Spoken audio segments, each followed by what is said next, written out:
dia masih pantas menjadi gurumu, ha?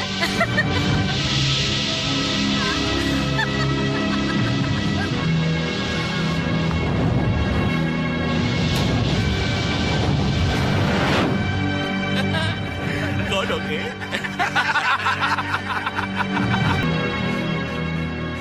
Nyai, jangan tinggalkan aku, Nyai.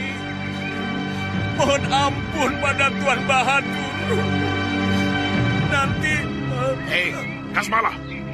Ternyata kamu masih ingin sama dia, Baik, kamu juga akan jadi kodok.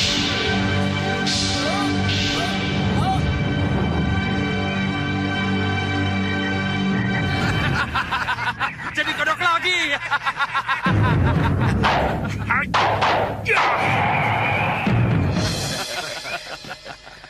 Selesai sudah, Ya, terima kasih sahabat. Oh, iya. Kita kembali ke markas. Kembali ke markas? Ya. Kenapa? Kita akan menyerang Malwapati setelah kita bergabung dengan Pusar Angin. Pusar angin? Ya, pusar angin, Perintahkan anak buah pulang ke markas. Nanti aku jelaskan, ya. Baik, Adi. Mari. Ayo, kembali ke markas. Ayo!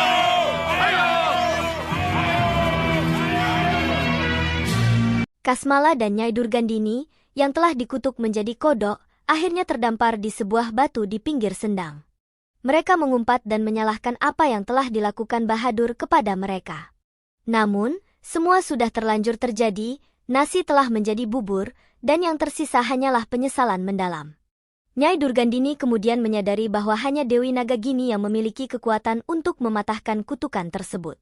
Dengan tekad yang kuat, Nyai Durgandini segera mengajak Kasmala untuk mencari keberadaan Sang Dewi Naga demi membebaskan diri dari sihir yang mengikat mereka. Ayo! Tunggu, Nyi! Bang Lindarma, Untuk menggagalkan niat buruk kalian. kita bunuh dia.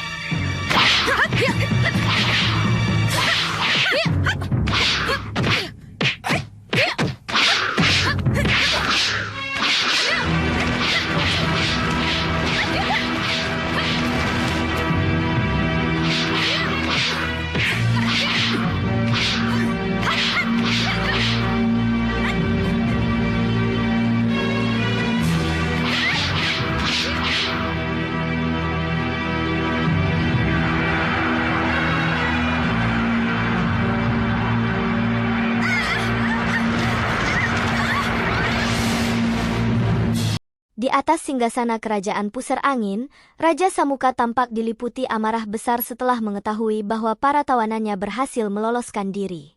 Kemurkaannya semakin memuncak karena kedua senopatinya, Sudawirat dan Uyut Saweka, dianggap gagal total dalam menjaga para tawanan. Tidak hanya itu, mereka juga membiarkan bayi jagat satria berhasil dibawa pergi. Raja Samuka tidak ingin kesalahan serupa terjadi lagi. Dalam kemarahannya, ia memutuskan bahwa lebih baik jika Senopati Kongsorupo dan Kongsorupi tidak kembali daripada membawa kegagalan baru ke hadapannya. Keputusan itu menegaskan kebengisan dan ketegasan Raja Samuka dalam menjaga wibawa kerajaannya. Kalau saja salah satu dari kami tidak ikut ke markas Singamaruta, pasti keadaannya tidak akan seperti ini.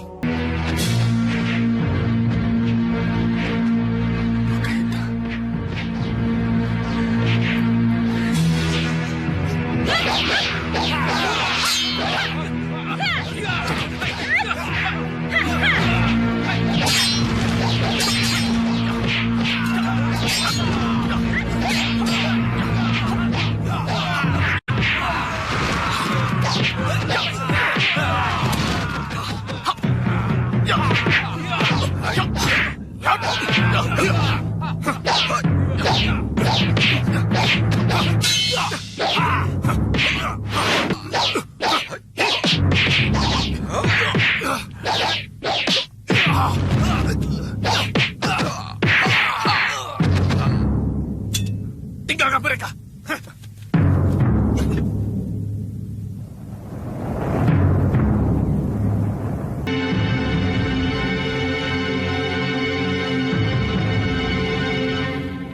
Di Istana Sawopitu, Sengkang Baplang bersama para senopati dan pasukannya menuju sanggar pemujaan. Mereka dipanggil untuk menghadap Iblis Grendaseba. Di hadapan sang iblis, Sengkambaplang mendapatkan teguran keras karena belum juga bertindak untuk bertandang ke Malwapati dan merebut kerajaan yang kini telah dikuasai oleh pasukan Ratu Gendrawani. Sengkambaplang sebenarnya telah siap berangkat, namun masih ada beberapa persiapan yang harus diselesaikan. Namun, alasan tersebut sama sekali tidak diterima oleh Grendaseba. Amarah sang iblis menunjukkan ketidaksabarannya terhadap kelambanan Sengkambaplang, memperingatkan bahwa kegagalan tidak akan ditoleransi. Kamu bimbang pada kekuatanmu, Sengkambaplang? Tidak, Yang Mulia. Ayo cepat! Ayo cepat! Bagus. Berarti aku telah berada tak jauh dari Malwapati. Tapi kenapa mereka? Kenapa mereka berada di luar Malwapati?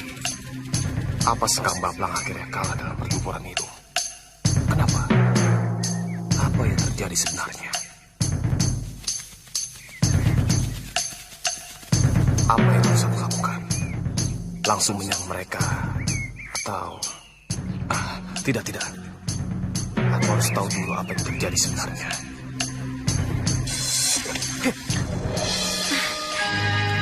Kakang Priamita. Padma?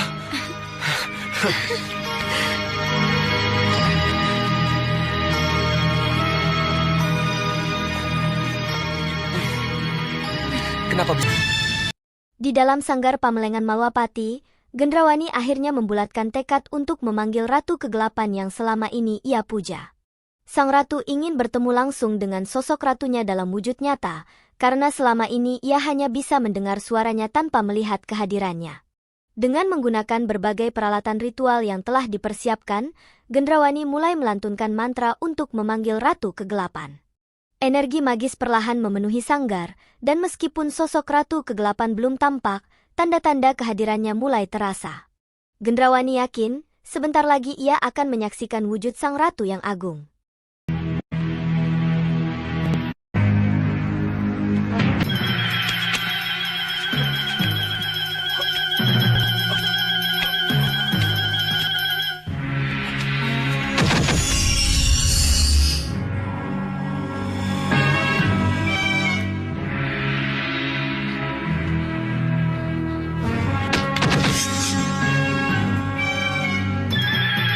Gusti adik-adikku.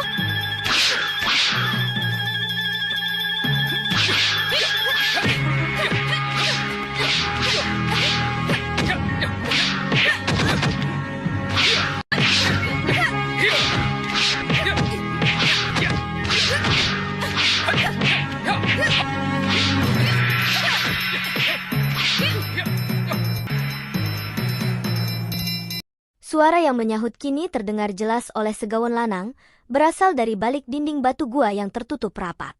Manusia serigala itu merasa yakin suara tersebut berasal dari sana. Tanpa ragu, ia segera menuruni bukit untuk mengamati lebih dekat. Setelah memperhatikan dengan saksama, Segawon Lanang menyadari bahwa di balik dinding batu itu terdapat sebuah gua dengan pintu yang sengaja ditutup rapat. Namun, kekuatan luar biasa yang dimilikinya membuatnya percaya bahwa ia dapat membuka pintu gua itu dengan mudah. Dalam waktu dekat, Segawon Lanang bersiap untuk membuka jalan menuju rahasia yang tersembunyi di dalamnya.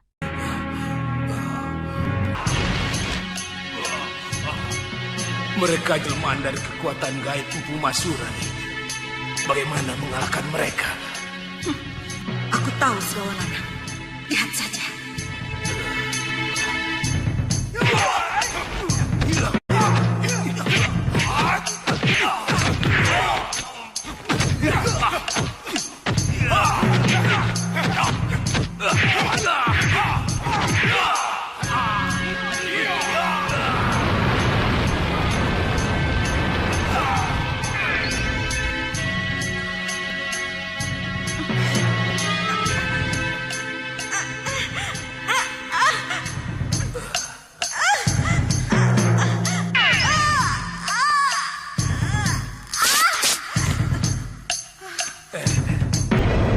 Sekembalinya Pangeran Saputra ke istana, ia kembali membuat ayahnya, Raja Samuka, kecewa.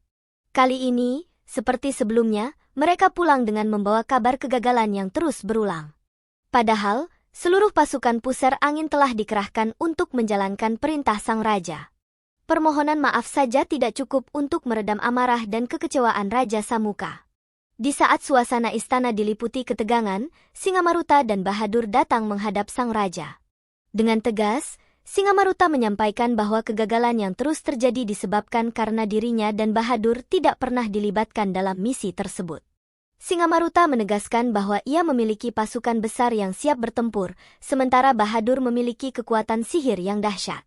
Bahadur bahkan menyatakan bahwa ia mampu menyihir naga gini menjadi seekor cacing, serta mengutuk segawon lanang dan ketiga putrinya menjadi anak anjing.